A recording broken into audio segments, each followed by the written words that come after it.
really well. And I know you can all hear me, so that's great too. So I'm set up on my end. So hello, everyone. Welcome. This session is, can you really build a mind-reading machine in Drupal core? I hope you came intrigued. I hope you're also skeptical as well. Did I really build a mind-reading machine? And did I really do it using only Drupal core? We're going to find out. You'll be the judge at the end. My name is Christian Noble. I work for Princeton University. I work in the Central Communications Office, where I lead the digital and analytics team. And today I'm going to show you a case study in evaluating and using Drupal core to build a web-based app. And this app that I built is called PearLab. It's an idea prioritization tool. It's a personal side project of mine, which I brought into work, and now it's helping me on the projects I work on. And it's also being used by some of my colleagues around campus at Princeton to help them as well. When I do a demo on this, or when I do a talk on this, I usually do a live demo, and that can be fun. We could say prioritize ice cream flavors. I did a live demo at DrupalCamp, New Jersey in January. There's a video of that, and there's also some code examples in there too. So if you want to go into more codey type things after this, take a look at that. In that, the demo was we prioritized issues for the 2020 presidential race, and that was fun and really interesting. So go take a look later for the video for that. And because we're together virtually, I'm not going to do the live demo. I'm going to use screenshots. I've been advised that that's probably not a good idea. So if you're interested in one for fun, contact me. I'm happy to do one. My contact info is here on the first slide. It's also on the last slide, so I'll give you that again. So this is a case study about using Drupal for something that's not your typical content-based website. I come from the content world. I've been working with Drupal every day for about 11 years, every workday, since the days of Drupal 6, and with content management systems since the Web 1.0 days in the late 90s. And at Princeton, every web-based channel I work with is built on Drupal. And I'm here today because I did something different with Drupal, at least for me, something I've never done before, and I want to show you what I did and how I did it. And I hope you'll take away three things. First is a way to evaluate Drupal as a solution for whatever cool idea you're thinking about that might not be a typical content management thing.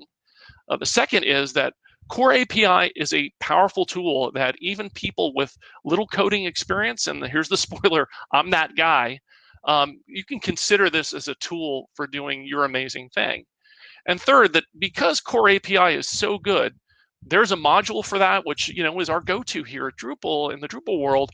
It's not always the solution for every Drupal problem, and I'll show you why I think that. First, I have some shout outs. Thanks to three colleagues of mine. Two of them are here in the room today. Michael Muzzy and Brian Osborne are here, and John Jameson couldn't be here. Three colleagues of mine at Princeton. Thank you guys. They kindly let me pick their brains for this presentation. I really appreciate that. So thanks, guys. Really appreciate that. All right. I want to tell you about the problem that I faced. So I am a product person. I have been plagued for years by the difficulty of deciding what to build. And in the web world, that really means features. It's what does the minimally viable product look like? What features are my customers likely to use? What are they not likely to use? What does my roadmap look like? Do some customers want one thing and other customers want something else? How do I make all these people happy? Consider the Dries note that we heard on Tuesday, and it sounded like Dries was faced with a similar problem as he worked through prioritizing Drupal 9 features in anticipation for Drupal 10. So he had a lot of initiatives in front of him. There's not a lot of time to bake them into Drupal 9. He had to make some choices. He did a survey. Many of us participated in it, downloaded the data. He combed through it. He had a little system of stars to help him make his choices. And I heard in his voice, maybe you did too, that it was a bit of a struggle. There was a challenge there for him in deciding what is going to, what he will propose and what he won't propose. And maybe this has happened to you. It certainly has with me. So I wanted a solution to this problem that was fast, that was accurate, and that was cheap. So if we dissect this problem, here's what the details look like. I know what my customers want and need. I talk to them all the time. Some of them are happy to write me nasty emails when they want to be heard, and I get a lot of good emails too. So how do I prioritize these ideas. If I want to determine MVP, or what about a social media plan? Maybe I want to figure out the right messaging for that. Or how about if I want to figure out just where to take the office for our holiday lunch? So the second thing is, what is the passion behind their need? So let's say I'm planning that annual holiday lunch, and I find out that my top among my colleagues, the top 3 choices are Indian food, Chinese food, and pizza. Well, if I know that the group prefers Indian food twice as much as Chinese food, well, it's a no-brainer, right? I'm going to pick Indian food. People will be probably pretty happy with that. But what about if they prefer Indian over Chinese food by only, let's say, 5% or 10%? Well, then maybe I can pick either one and folks will be happy. So knowing the passion behind their priorities will help me make better choices. And then there's, the fact that I just can't know everything. What if there's a new barbecue restaurant in town and I didn't know about it, but someone in my office did? I need a way to capture that and then test it. And does every subgroup have the same priorities? Let's say I find out that the men in my office really like Chinese food, the women in my office really like Indian food, but both of them prefer pizza. So that changes my whole decision structure. I can go with pizza and everybody will be happy. And then finally, and sometimes especially, I have to convince my bosses that their great idea might not be that great. And in fact, there might be opportunities that we hadn't considered. And maybe if this is the office lunch, they wanted to bring food in, everybody else wanted to go out. So yeah, that helps too. So this is what I mean by mind reading. I want to figure out what my customers and my stakeholders see as their priority and by how much. And I do that so I can make better decisions. So we have ways of doing this. They typically require time and money, and sometimes a lot of it. And there are also psychological faults built into each one of us that we have trouble overcoming. So if you ask people what they want, you often don't get a complete or an accurate picture. Sometimes they don't even know themselves. And this bugged me, because if I'm trying to determine what website features to launch, I need to have a solid understanding at the beginning of the project, what's going to work and what's not going to work. So I thought about this for actually quite a while. I did a lot of reading, I talked to a lot of people, and I came up with an algorithm, which today it's multiple algorithms, that determine customer priorities by answering 4 questions. The first is about March Madness, the spring NCAA college basketball tournament. So we have 68 teams. They're split into 4 brackets. They play single elimination games over 6 or 7 rounds. We get a champion after that final 4. But do we really know that the champion is the best team? Like, we know they played 6 and maybe even 7 teams, but they didn't play the other 60. And unless each team plays all the other teams, we can't accurately rank them. And the same is true for website features. We can't actually, accurately, I should say, rank needs of our customers and our stakeholders unless we evaluate each idea against the others. And the second is about choice. 20 years ago, some academic researchers set up a kiosk in a mall that sold jam. And sometimes they offered 24 varieties, sometimes they offered 6. They found that when they offered fewer varieties, the 6, that sales increased by a factor of 10. And this tells us that our brains, we can't handle choice very well. So how do we ask our users to take some set of features, 10, 20, 30, I don't know, and judge them when really, up here, we're really only good at judging just a few choices. So we have to limit choice to get better accuracy. And it turns out that the easiest number of choices to judge are 2, just a pair. And the third is, well, when my wife asks me, honey, how much do you love me? If I answer her 8, I'm going to get in a ton of trouble. This is a question that does not require a quantitative answer. And that's not so when prioritizing ideas. I actually want that quantitative answer. I want to know how much somebody wants or users prioritize one idea over another. And it turns out that if I can split that information into segments, then I can really find out a lot of really cool information about my users. And then finally, how do I find out what I don't know? So we use closed-ended surveys a lot. They're extremely useful. They're easy to process. They're good. But it turns out that research tells us we can leave 60 or up to 60% of possible ideas off a survey. So I want a way to crowdsource that. I need to get my users to tell me what they want, and then I need to feed that back into the evaluation.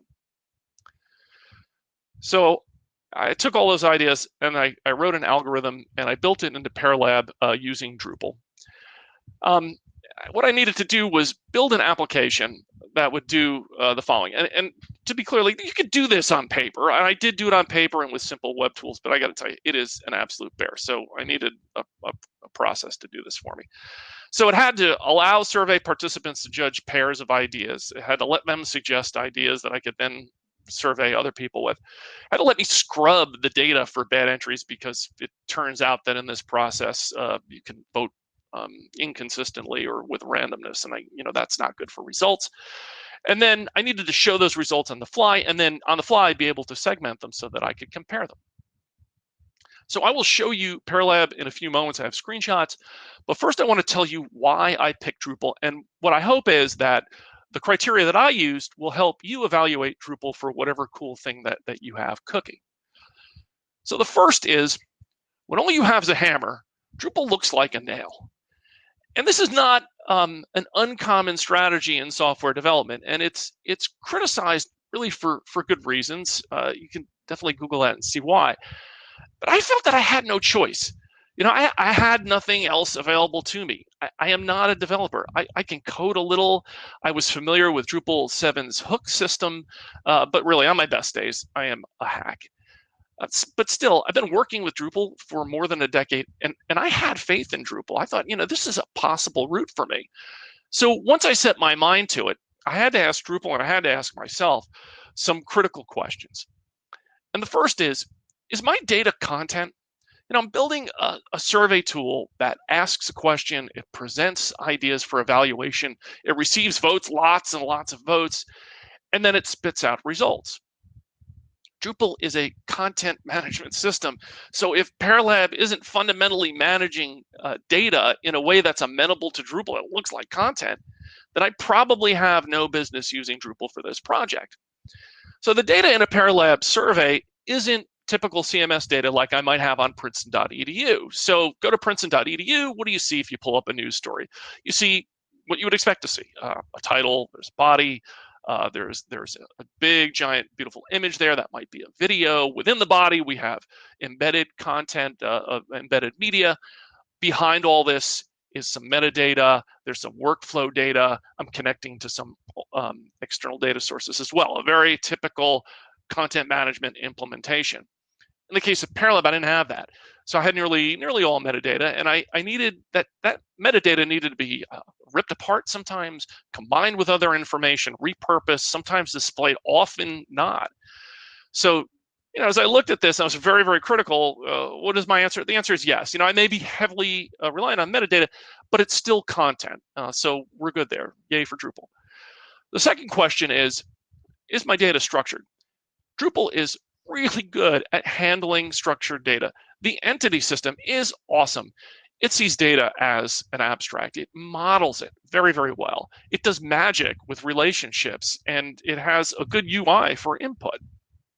So when I looked at my data and I said, okay, is this structured? Yeah, it was structured. So checkbox on that. So we're doing okay there. And then the question is, can I get to my content once it's in Drupal? So everything in Drupal can actually be accessed through the UI and the API. And the latter was what was most important to me, because I needed to take all my surveys data and combine it with this huge amount of voting data that I was pulling in, and then do some complex math with it. And without access to it, I couldn't do it. Drupal has an API. I'm good.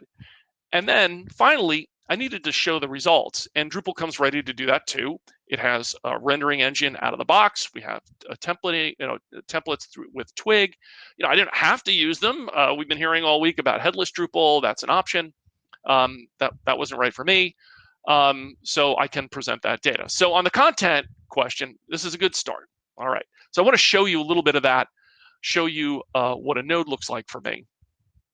This is a screenshot. You can see bridge communication preferences. I'll explain that a little more at the end. That's part of the case study. It's a project I did about a bridge.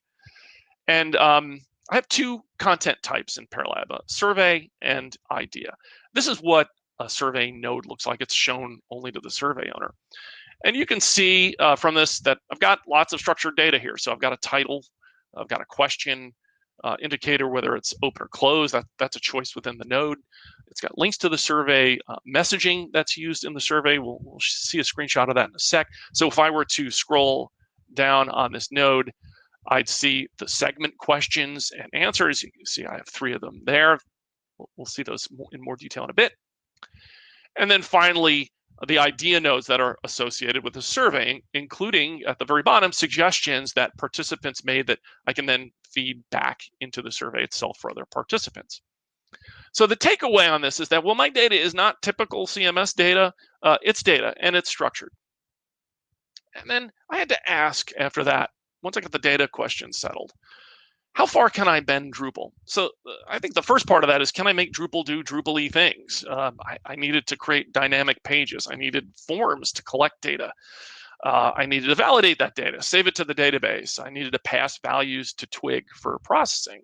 I had to build custom blocks with dynamic data. That, it's not something I can do in the UI. Well, yeah, I can make Drupal do Drupal-y things because Drupal has a very extensive API to do that. So when I went to Drupal.org just to get a survey of how many APIs are out there, I ripped this right off of Drupal.org. They list 31 APIs in core. And they give me access to all Drupal's building blocks. The ones I highlighted in bold, those 10 are the ones I relied on the most. And then if I want to look even closer, of those 10, it's these 5 that are the ones I use repeatedly. This builds the backbone of what I built: database, entity, form, render, and services.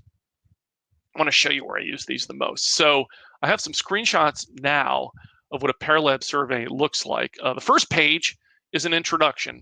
And here I'm grabbing the message field. You saw that at the top of the survey node I showed just a moment ago. And in this case, it's a fairly long paragraph. I think that was a lesson that I need to make them a little bit shorter. But well, I can combine that with some boilerplate that I have there. What am I using? So I've got routing. Routing is also helping me make those buttons as well. Entity API, I'm using services. Yay, services. I love services. And render API to create this page. Now there are a bunch of these introductory pages. I'll only show you the one, but eventually after the introduction's over, the survey participant answers those segment questions, and I'll use those later in the results. So what am I doing here with the API? Well, I've got routing again. I've got to get to the page. So routing is important. Entity API, again, services. Now logging. Now the form API, because those drop downs are really a rendered form. The render API itself becomes a little more important in this page, in this example. And the database API, which helps me save my answers to the database. So after that, we move into the pair challenge pages, and this is where participants get to vote on a pair of ideas. So they can choose one of these 2 ideas. That's what you see in blue. And above that, I have at the top is the question that appears over and over again. So I have some other buttons on here. They don't just have to vote on a pair. They can skip it. I can't decide. Maybe they feel that these 2 ideas are too close to each other, so they can skip it and go to the next pair. Or if they have a suggestion that they want to add into the queue, I have a suggestion. Press on that button and a field comes up and they can type their suggestion into it. And then finally, at the bottom right, I'm done voting. Central to PearLab is they don't have to finish. They can vote for as long as they can get to the end if they want. That's great, but they don't have to finish, so they can leave at any time. So there's a lot more going on here. We've got routing, we've got render, we've got entity API, we've got form API and database API like before. But now I'm adding on JavaScript API because I need JavaScript to really handle this. And I'm doing some fun things here. Caching. Oh my gosh, this is really important because part of the algorithm, there's a little random picker in there. You can't cache random values, it turns out, because then the next, say, pair you see is the same as the pair you just saw.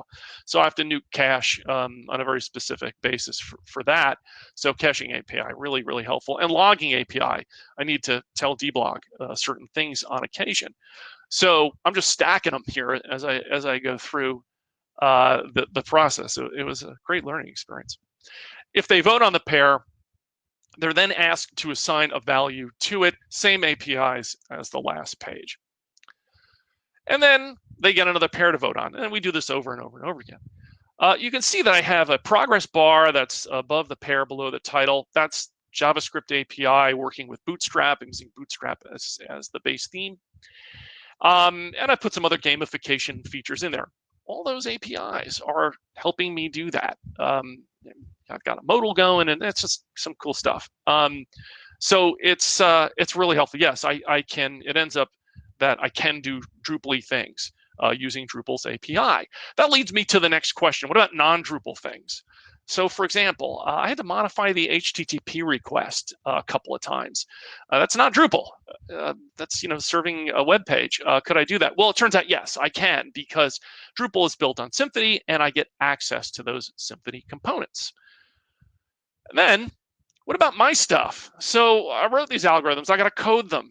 That's critical to what I'm trying to accomplish. Can I do that? Can I do some math voodoo on my data and feed it back into Drupal and have Drupal interact with that? Yes, I can do that. Drupal uses PHP. I can put that into custom modules. That custom module then integrates as any other module would. And I can give Drupal access to that information as well.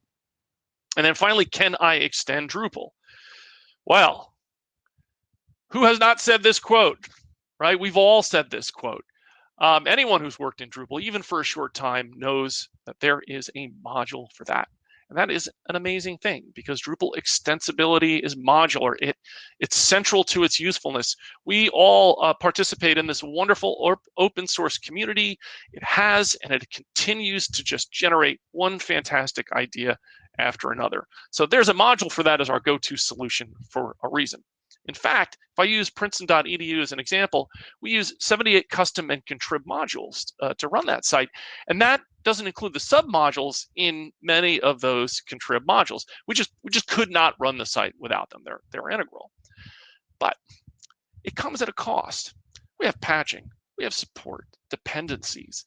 We need to use modules that maybe, in the incredible work that these module maintainers do, cover a broad set of use cases, but maybe we only need a small one. If I could avoid that, I really did want to do that. I'm not building a content-rich site, so I don't need the usual suspects. I don't need a token. I don't need a path auto or a meta tag, and many others. Sometimes I just need that little bit of functionality from something, not the entirety of it. So in the end, I used only core modules plus my own custom module that I've been alluding to. I did use development modules. Those are not in production, but you really can't do this without some important development modules like Devel and Admin Toolbar, SearchKit, some others. And I want to be clear too that I'm not arguing that Contrib modules in any way are bad. But what I am saying is that core is so good and it's so complete that for my purposes, using the API, I didn't need anything else. This was actually a possible route, one that actually at the beginning of this project, I did not think was possible. It became a little bit of a challenge to me, and it made it more fun. So there are advantages, it turns out, to using only core modules plus whatever you bake. Upgrading is it's a lot easier. I, in this case, don't have any dependencies that are outside of core.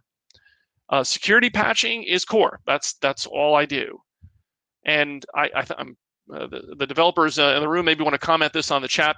I'm not bootstrapping an additional set of dozens of modules, so I'm pretty sure performance is a little better on the routine stuff. My backend interface looks much simpler. There's just not a lot there. And Wednesday afternoons are not full of stress, because only when core has a significant upgrade or a security patch, that's when I jump on it. Now, truth be told, there are disadvantages when your module is the only added module in your site. Security becomes a larger magnitude problem than it might otherwise be, because the security I need to be aware of is my own, and hopefully I can do that. Deprecated code is more my responsibility, and bugs are really my problem. I mean, I don't have an issue queue I can go to and say, hey, I have a problem here. I don't know what to do. Hey, module maintainers, can you help out? Or community, can you help out? That really is, from a magnitude standpoint, more on my shoulders. And my final question is, what can I ignore? We have silly things like security. Well, they're not silly, but they're important. I needed authentication. I needed roles and permissions. built-in security, caching, config management, all these other things. That's out of the box when it comes to Drupal. Drupal is very, very turnkey. And I don't have to worry about that. And I love that. I can let Drupal go be Drupal, do its fantastic things. Maybe I have some config that I have to do, in the UI. And after that, and there's config management too. And maybe I port that over through the config management system. But really, unless it really affects what I'm trying to accomplish, I don't have to do anything with it. Turnkey is awesome. Yay, Drupal. So, would Drupal work using only core modules and the API to solve my problem? Yes, it worked for me. And it worked for me, I think, because Drupal didn't have strong opinions in areas where I didn't want them. I mean, I could say to Drupal, hey, Drupal, I have structured data with complex relationships. And Drupal says back to me, I don't care. Go for it. It doesn't matter. And I say, hey, Drupal, I need to get and store and manipulate data. Drupal says, go for it. And I said to Drupal, I want to make you do things, and it says have at it. And the same was true for third-party modules and libraries, and not having to worry about things I don't want to worry about. So this was really, it worked out really well for me. I have to say that it didn't mean that learning the Drupal API was easy. I struggled a lot. I am not a developer. Object-oriented programming, I did not know what that was before I started this project. And it seemed like magic to me at first. I had some tough days along the way. I eventually learned it. Just kind of as an aside, my younger daughter, she's going to be a sophomore in college this year. She chose computer science as her major, and she's never coded before this January. So she took her Intro to Computer Science course in the spring. She gets to object-oriented programming. She comes to me, she says, Dad, like, what is this? And I said, honey, let me show you, because I had gone through that same sort of learning curve. So, hey dads, we're still valuable even when our daughters get older. That was a good scene. So I struggle with that, and I had to overcome it. And we have the common criticism. We hear the common criticism that Drupal has a big learning curve, and that comes from beginners when they first interact with Drupal. And it turns out that learning curve also applies if you've been around for a few years and done this. When you're learning something new, I hit it. I had to get over this development learning curve in Drupal as well. And it was good. It was good for me. It was fun, and I'm happy. In the end, it worked out for me. So I want to show you why I'm happy by showing you an example. So this is a project where Paralab helped me figure out what to do. The background is the state and the county wanted to reconstruct some bridges on a main thoroughfare that cut through the Princeton campus. This main thoroughfare also was a commuter route for the town. It turned out that closing this bridge was really a traffic mess. So it wasn't only a commuter route, but by the way, Drupal did not fix the bridge. If you're wondering, it didn't do a road construction, so we can't go there. There's more to this. So the commuter route was one problem. We also had people on both sides of this bridge. We had staff. We had a lab on the other side. Some of our graduate students lived. Yeah, there is a module for that. Some of our graduate students lived on the other side. And Princeton's a very face-to-face place. We love our face-to-face meetings. Closing this bridge would make that a heck of a lot more difficult. And little did any of us know that this would be a good warm-up for COVID-19. So my job was to create a digital strategy for helping employees and students navigate these changes.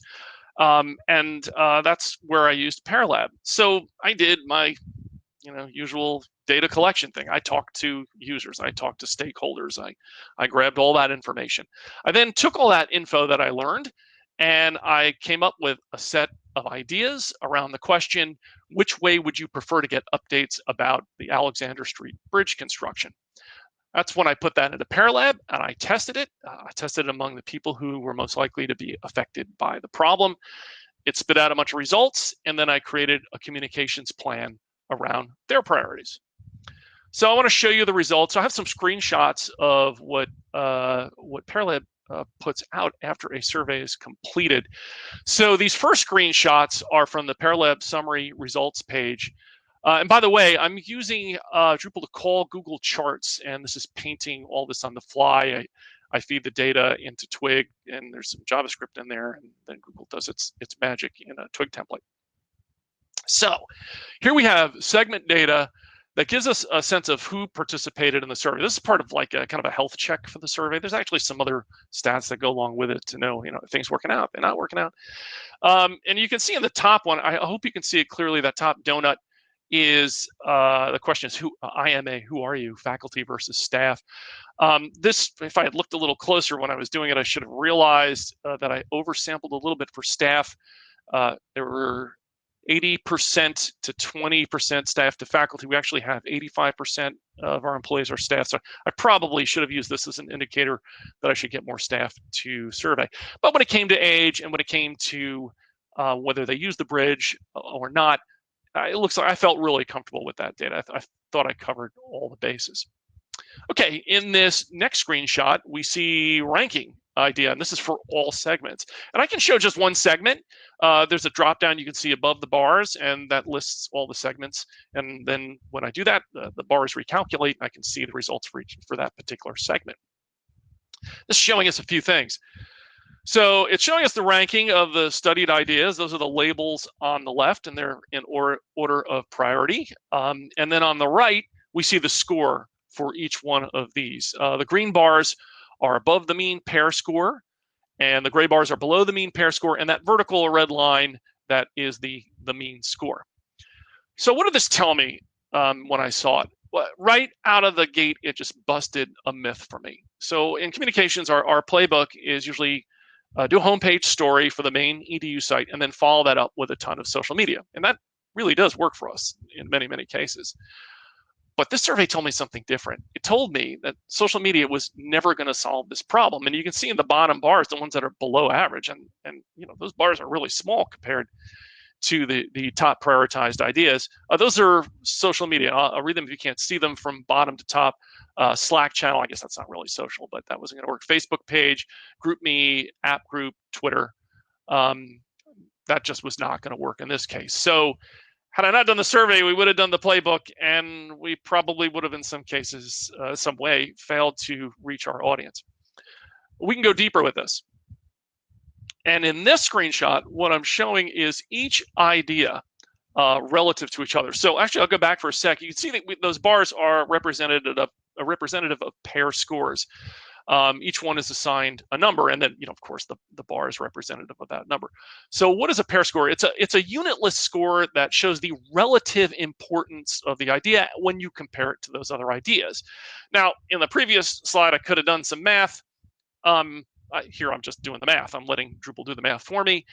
And I'm comparing listserv email, that's the baseline for the 30 to 39-year-old segment. What we can say with this is that this segment prefers the first idea, which is text to mobile phone, 3.2 times more than they prefer listserv email. And we can also say that this segment prefers listserv email over Slack channel, which is in the last place by a factor of 2.7. And for me, that has totally changed the conversation. So instead of saying people want X, which we can usually figure out, we can say people prefer X over Y by a factor of Z. Now, I've walked into meetings with this, and it's really changed the way people talk about what we should and should not be doing. It's actually kind of cool. And finally, we can compare segment priorities. So I am sorry, these dots are kind of smushed. In the actual app, it's Google Charts. I can hover over each one, and then a little label does pop up. So it is a little bit easier to read. Here we're comparing 20 to 29-year-olds, that's the x-axis, with 30 to 39-year-olds, that's the y-axis. And the green lines represent the average pair scores for each. Now, if we look at the quadrants, the upper right and the lower left are where they agree. High priority for the upper right and the low priority for the upper left. The other two quadrants are where their priorities diverge. They disagree. And while in this particular study, in most cases, most of the segments did pretty much agree on what they didn't want. I did pull this one up to show you where there was a difference, where the 30 to 39-year-old prioritized the Princeton mobile app as a communication method, while the 20 to 29-year-old prioritized robocalls. And which when I show people this, they say, well, of course they do because they don't pick up their phone. I don't know. They just haven't enjoyed the goodness that is a robocall. Yay, robocall. So we didn't do robocalls. In another Paralab study I did, the differences were more stark. I'm doing one right now on building an intranet for Princeton. We don't have one. And when I compared staff to faculty, it turns out that, whoa, they really do want completely different features. They prioritize features differently among staff and faculty. So that's really, really interesting. I mean, if you think about this as customers versus stakeholders, we can show that stakeholders' ideas might not work with customers, or that customers want something that stakeholders never thought of. That may be an opportunity, something to monetize.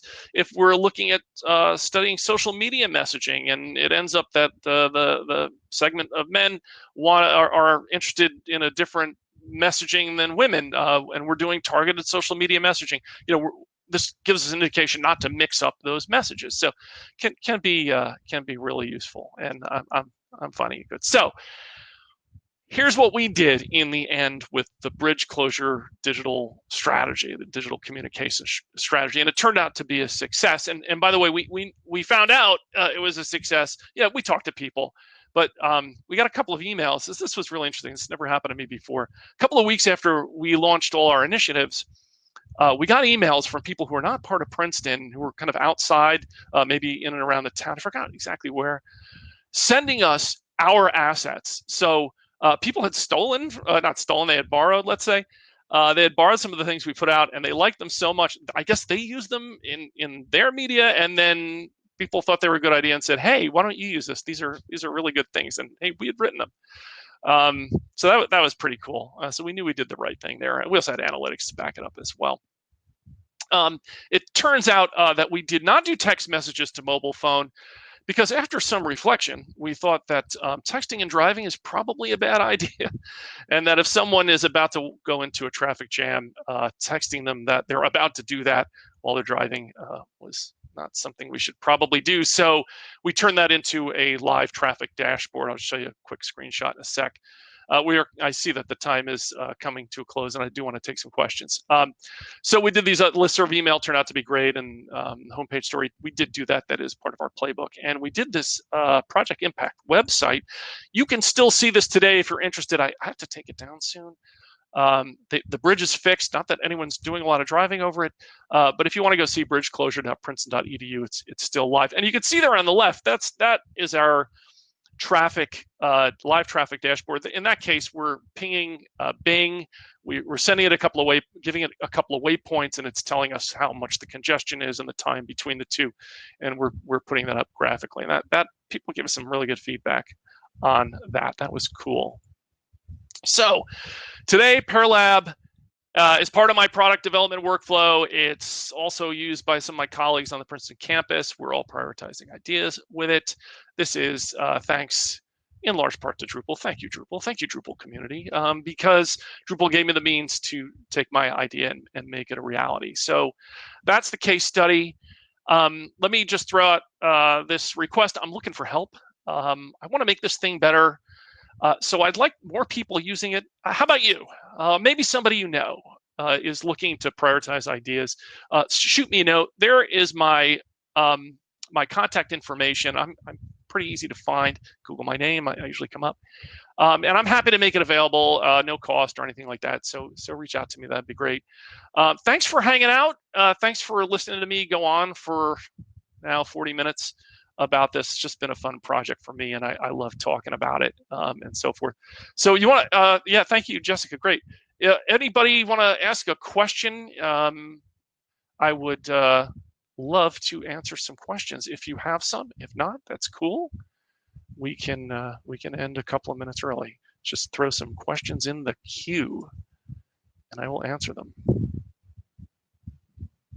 Don't have any background music while you're typing questions. Dun, dun, dun. How are the options stored? Are they taxonomy terms? From Benji, no, they are not taxonomy terms. In fact, I didn't use taxonomy at all on this site. What they are, oh, I wish I was doing a live demo. In that survey node that you saw, they're fielded They're just fielded. So the user types in the question, and then there's a field for the possible answers, and it's just one answer per line. And then I pull that out and I parse that and throw that into Form API. So there's no taxonomy on this. I started down that taxonomy route, but I ended up not going there. It just didn't work out for me. Question from Ron: what do you think about using this for local municipalities? Great. Actually, I think that is a really good idea. I know local municipalities do struggle with ideas around, say, constituent needs and so forth like that. So yeah, I think as I think about where this might be applicable, I think that's a place. Certainly, anytime you have a list of ideas that you need to bounce off a question. I gave the example of the office lunch, even to that extent. I've used it with my family to figure out where to go on vacation, even. So that kind of works out. So yeah, for municipalities, I think so too. Nightingale, I hope I am pronouncing your name right. Please forgive me if I am not. How big is your custom module without Contrib modules? Oh, yeah, it's sizable, I think. I don't have much to compare it against. How do I even quantify that to answer the question? Thousands of lines of code, I think. I don't know an exact number. I can't give it to you. When I look through, how about this? When I haven't looked at it for a little while and I go back, I have to relearn it a little bit. So there's a lot going on. My SRC part of the tree is actually pretty big. So yeah.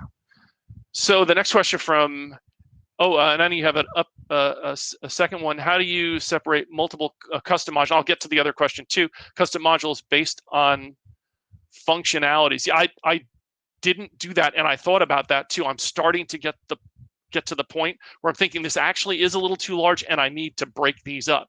I haven't done that yet because right now, at least in the sort of kind of mental map that I have about the module, each part seems to rely on another part of that module. So I haven't yet crossed the threshold where I thought that I need to break that functionality off into separate modules. I do think that day is coming.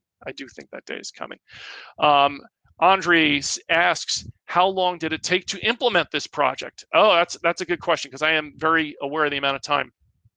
So from the time I laid down my first code to the time I did the bridge survey project, I want to think of that as sort of an arc in the development process for me. Started in April and then did the survey in September. Now, after September till today, and so it was a year that I started this past April.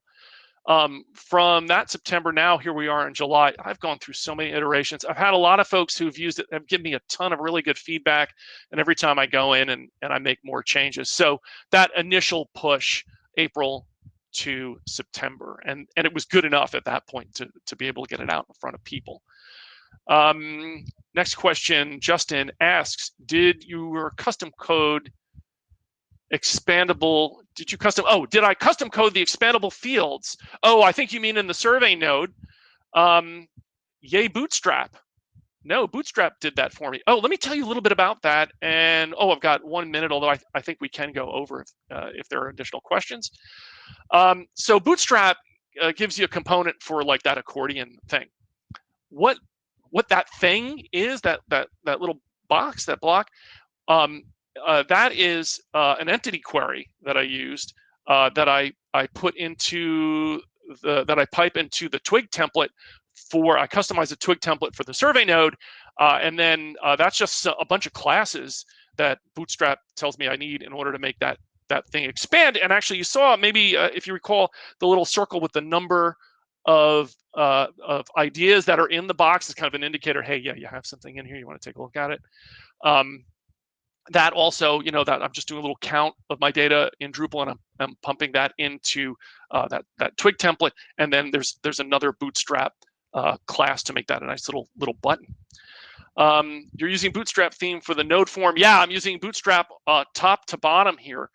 So there's the back end, the administrative back end. That's for me. I'm using 7 for that. Nobody gets to see that. That's messy.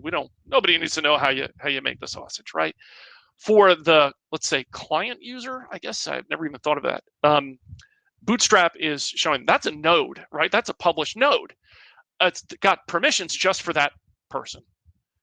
And the, say, survey participant can't see that. That's closed. You can't see that unless you're logged in and you have permissions for that node. So I'm using Bootstrap there. And then for the actual survey itself, that's also Bootstrap. So it's Bootstrap all over. Justin, so it's not actually the admin theme? No, that's correct. It's Bootstrap. I love Bootstrap because like I'm not a coder, I'm also not a designer, and Bootstrap just has some nice stuff out of the box, and I don't have to worry too much about it. And okay, you see, that's great. Yeah, use Bootstrap. Well, we've heard talks about that at DrupalCon so far this week. I heard one, so I can't say that's a plural.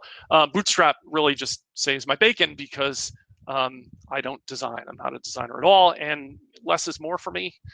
That's how I get away from my faults as a designer. So yeah, Bootstrap does provide some nice stuff. Would love to see the current Bootstrap version 3 that we use in Drupal go to 4. There's some cool things in there. I hope that's a reality sometime soon. So we're at 5:02. I think time's about up. Last call for questions. Anybody? Going once? Going twice? All right, I'll put. Oh, thank you. And I'll put down the gavel. Guys, everybody, thank you so much for coming. This has been a real joy spending time with you. I really do wish we were physically with each other, because it is so much nicer to talk to real faces and encounter people in the hallway. And all I see is the green dot on my monitor that I'm staring at, and it's not very personable. So thanks all for coming. Hope to see you down the road sometime soon. And again, give me a shout if you want to use Parallab. I'm happy to do it. So thanks, everybody.